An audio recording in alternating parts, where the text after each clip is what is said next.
Hello and thank you for joining us. I'm Cody Proctor. This is the KREM 2 News Week in Review, where each weekend we bring you headlines from the past week in the Inland Northwest. Let's get started with one of the biggest news stories of the past few days. People stopped to pay their respect as classes resumed at Utah Valley University a week after conservative activist Charlie Kirk was fatally gunned down during an appearance on campus. It felt kind of haunting walking in the building, usually seeing a lot of people bustling up and down, and it's just people sitting down and just not even making eye contact. Authorities arrested the suspect, 22-year-old Tyler Robinson, after a more than 30-hour manhunt by federal, state, and local law enforcement. Wednesday afternoon, the Washington County Sheriff discussed the events before Robinson turned himself in. You know, his picture in the news, the gun on the news, he knew it was inevitable that he would be caught. Could you state your name? Tyler James Robinson. Facing 7 counts, including aggravated murder, Robinson made his first court appearance Tuesday by camera from the county jail. Prosecutors say after the shooting, the suspect texted his roommate, who was also his romantic partner, to look under his keyboard for a note that read, quote, "I had the opportunity to take out Charlie Kirk, and I'm going to take it." Roommate responded, "What? You're joking, right?" Robinson, "I am still okay, my love, but I'm stuck in Orem for a little while longer yet. Shouldn't be long until I can come home, but I gotta grab my rifle still. To be honest, I had hoped to keep this secret till I died of old age. I am sorry to involve you." Roommate, "You weren't the one who did it, right?" Robinson, I am. I'm sorry." The Utah County Attorney says he will seek the death penalty. Andres Gutierrez, CBS News, Hurricane, Utah. As early as this afternoon, Local 302 operating engineers returned to work. That means projects like this portion of the north-south corridor resumed progress today. Now here's what we've learned. The Association for General Contractors confirmed it reached a tentative agreement with Operating Engineers Local 302 union this morning. While the union still needs to vote, the AGC says it is standard for union members to return to work when there's a tentative agreement on the table. Now the Spokane River crossing portion of the north-south corridor project is one of several projects paused during the strike. Now that it's over, WashDOT believes the completion date will be early next year instead of originally at the end of this year. Now this isn't the only delay being reported now that the strike is over. Spokane County says its 3 major construction projects are now roughly 2 weeks behind schedule. If the weather holds, though, they could be completed by the end of construction season, which is typically October or November. Spokane Valley says it was able to complete 2 of its 3 major capital projects. The third, its Sprague Avenue Pavement Preservation Project, originally was scheduled to start this fall, but it will now begin in early spring next year. And the city of Spokane is still assessing the timelines for its impacted projects, but 3 of the 7 projects listed may be delayed or paused until next year. Now, this month-long strike also impacted Idaho transportation projects in Kootenai County, such as the I-90 State Highway 41 Interchange Project, the I-90 Expansion Project, and the I-90 Coeur d'Alene River Bridges Project. Right now, ITD says it's reassessing those schedules. We'll share those details once we get them. Amanda Rowley, KREM 2 News.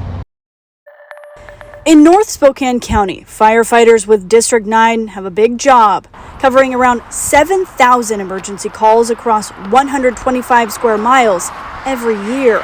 That job could soon get a major boost. A first for District 9 and a first for a full-time service from a fire department in Spokane County. Chief Matt Vinci says if a transport license with the State Department of Health is approved, this district will become the first to run its own ambulance service. 24/7, 365, and there'll be advanced life support units. An analysis also showed District 9 ambulances could get to a scene faster, cutting response times by 3 to up to 12 minutes. Cost, I'll say, was a big driver as well. AMR went up to a $4,700 transport fee in District 9. And we just felt like we could provide a higher level of service at a much lower cost and implement it in a very reasonable amount of time. Cost is also why the district is providing a fee waiver for ambulance users who live in District 9. That's regardless of insurance, Chief Vinci says, meaning most people who live in the district will pay nothing for emergency transport. We don't want ambulance transport bills to get in the way of folks getting high quality care when they need it most. If approved, the new service would start in July. It will also mean new jobs in the 3 stations where the ambulances will be housed. There are 15 new firefighter EMTs, firefighter paramedics that'll be assigned to 3 shifts across the district. Shannon Mowdy, KREM 2 News. As we go to break, here's a check of your forecast.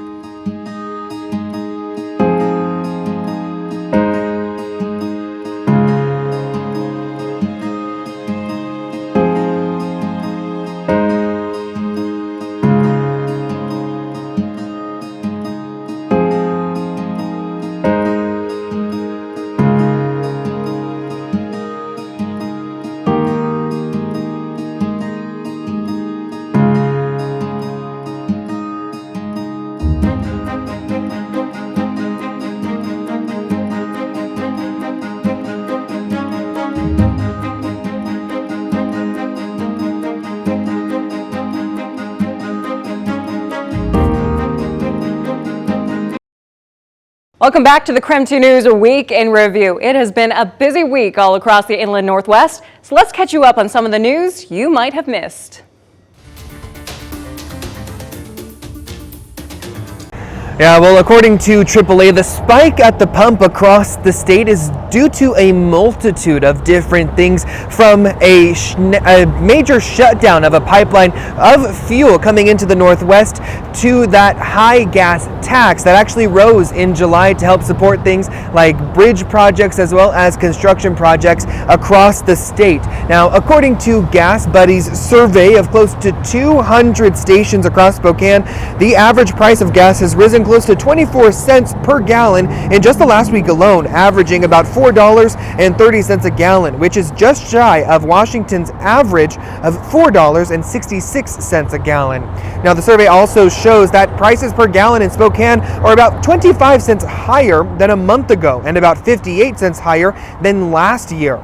The national average price for gas has fallen about 4 cents per gallon this week, averaging about $3.12 a gallon. Despite this upward trend here across the Pacific Northwest, the head of petroleum analysis at Gas Buddy, Patrick DeHaan, says the good news is that the transition to cheaper winter gasoline begins tomorrow across most of the nation, and with improvements underway in the West Coast market, I expect the average gas prices will continue to decline in weeks ahead in most states. Although right across state lines, Idaho is not seeing much relief either. According to AAA, most Idaho drivers anticipated lower prices at the pump after Labor Day, but that just isn't possible because of the neighboring supply chain issues here in Washington, which have actually made prices there increase. Today's average price in the Gem State is about $3.51 per gallon, which is up about 5 cents compared to last week. However, it is 7 cents less than it was this time last year. So long story short, the good news is that there will be relief as we get closer and closer to those winter months here across the Pacific Northwest. The bad news is we still are going to have to wait a couple of weeks before we see any sort of changes at the pump. In Spokane Valley, Christian Garza, KREM 2 News. Whether you're grilling up a steak like this one or a beef patty for the dinner table, one thing's for sure, the cost of the cow is going up. But we talked to one local rancher who says the cash flow isn't just going one way. From the pastures of Pomeroy, Washington, Pete Charrier says his 700 head of cattle is the first stop before the American dinner table. My life is dependent on people buying beef. KREM 2 News met Charrier at the Second Harvest Beef Counts Mobile Market in Hilliard, a charitable event where 300 families were picking up food, including a lot of beef. Shoppers have no doubt felt the increasing beef prices hit their wallet. The USDA reports that beef prices have gone up 13.9% in the last year. Charrier adds the price he gets per steer has gone up by $1,000 since 2022. But from the production side of things, Charrier wants to make one thing clear. If people think I'm driving a Lambo because prices are so good, I'm going to tell you right now that's not the case. Even with higher prices, rising costs mean that profits aren't necessarily growing. It's costing us more to produce that beef. All our inputs are rising too. So costs of fertilizer, cost of hay, all our inputs, cost of diesel. So it's kind of hand in hand. Federal Reserve data shows this has been a long time coming. Beef prices have been increasing for several years due to a shrinking supply of cattle and higher consumer demand for beef. That, coupled with higher production costs, is pushing prices north. So steak and burger lovers have to ask, is the sizzle worth the price? Charrier believes it is. We're still out here working 24 hours a day, 7 days a week, and providing and the most safe, best tasting, nutritious protein on the market. And despite the increase in prices, people are not willing to give up their steak just yet. I'm reporting in Spokane, Regan Gallo, KREM 2 News.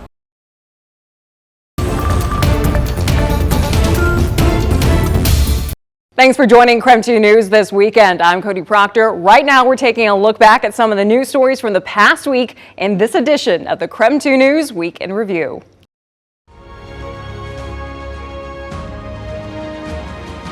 90% of the state of Oregon's jet fuel is stored in tanks like these along Highway 30 in Northwest Portland. Well, 2 of these tanks are going green. Zenith Energy is hoping the Portland terminal is going to be filled with renewable energy. This is the first of its kind, and we think it's pretty special. And they already have plenty of room to fit sustainable aviation fuel. So this is an 80,000 barrel tank. And you have 2 of them, so you have 160,000. That's right. JT Hendricks is the terminal manager for Zenith Energy and says there's 2 parts to the fuel. You have your conventional jet, which is 50% of the blend, and the renewable feedstock, which is the blending component that we blend those 2 together, and that's how you get your finished SAF. PDX just got its first shipment of sustainable aviation fuel earlier this month. Port of Portland Chief Aviation Officer Dan Pippinger told us in a statement, "We're excited about this step toward bringing sustainable aviation fuel to PDX. It's a move that can help improve local air quality and cut down on greenhouse gas emissions, which is great news for our communities." Delta Airlines was the first commercial airline to use this type of fuel at PDX. We are very committed to sustainable aviation fuel. But the cost to keep jets in the air isn't cheap. Unfortunately, sustainable aviation fuel is still a very nascent technology, and there's a couple of different ways of making it, but they're all very nascent and all very expensive. Charlotte Lawler with Delta Airlines says they are working with different suppliers to keep the cost down. Today, it's still 2, sometimes 3 times more expensive than conventional jet fuel. And so our ambition is to try to work across the value chain, including with the ports, the producers, the blenders, to try to bring the cost as low as possible. Well, it's not cheap to fly. We don't want to make it something prohibitive. And so what we're really focused on right now is working with different partners across the value chain. Lawler and Delta Airlines are doing all they can to drive down the cost, at the same time moving toward a greener way to take to the sky. For Environment Northwest, Joe Ranieri. The bathrooms are closed up here at the Paradise Visitors Center. They do have porta potties in place, but if you're hoping to fill your water bottle before going on a hike, you'll need to plan ahead. Despite appearances, not a lot of planning went into this trip, so... There is. You got cheese, and he brought an extra visor for me. Friends Kyle and Christine. Where do they get these from? Are enjoying a Mount Rainier picnic, complete with salami, cheese, and sparkling water. Try to keep it classy. And that's a very valuable commodity these days at Mount Rainier, where signs along the way up make it clear there's no water at Paradise, no toilets either. Yeah, kind of ironic. Well, you don't have to use the bathroom in Paradise. But if you've got to go at the Paradise Visitors Center, you'll need to get in line for one of the portables brought in over the weekend when the running water had to be turned off. That debris is still coming down and it's clogging our filters. An intense thunderstorm September 6th caused slides and floods, burying roads, trails, and clogging the drinking water system's filters. Along with closing the restrooms, food service at the Visitors Center and Paradise Inn have been scaled back, and the baths and showers are shut off at the hotel too, until further notice. Just be prepared. Just be prepared, know what you're heading into. Still beautiful up at Paradise, and just if you don't mind using a porta potty, you're fine. Oh, I hate them. I'm dreading going Especially in the there's- sun. It's like the den of iniquity. You don't want to go in there, but you got to do what you got to do. Christine hasn't been to Mount Rainier since she was a kid. She's not going to let any lack of water spoil her picnic. Absolutely not. Just don't be a baby. Bring water. Or like buy some. You'll be fine. It's amazing. Rangers say they don't know how long it'll be before the water is turned back up here. The sediment needs to settle. Those clogged lines need to clear themselves out. And that's something that could be delayed by forecasted rain this coming weekend. Up at Mount Rainier, Drew Mickelson, King 5 News.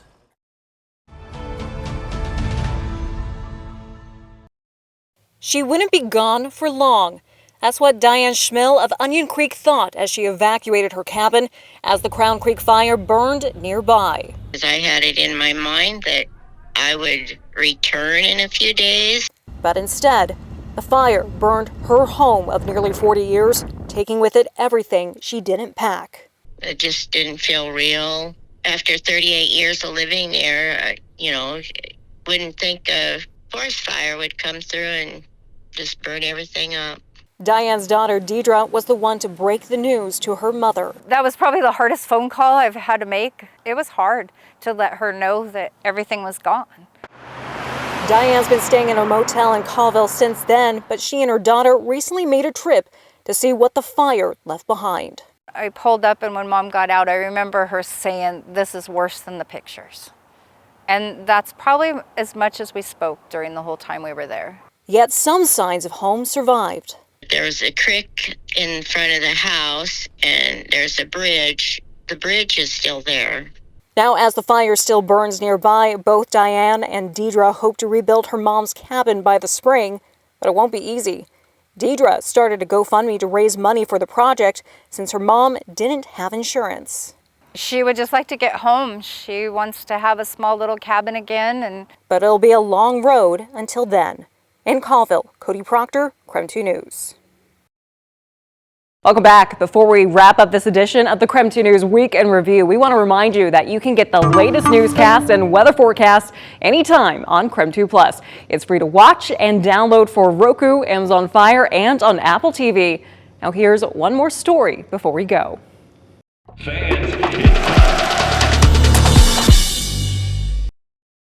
For the past year, WSU displayed the Apple Cup trophy proudly here in this display case at the football complex.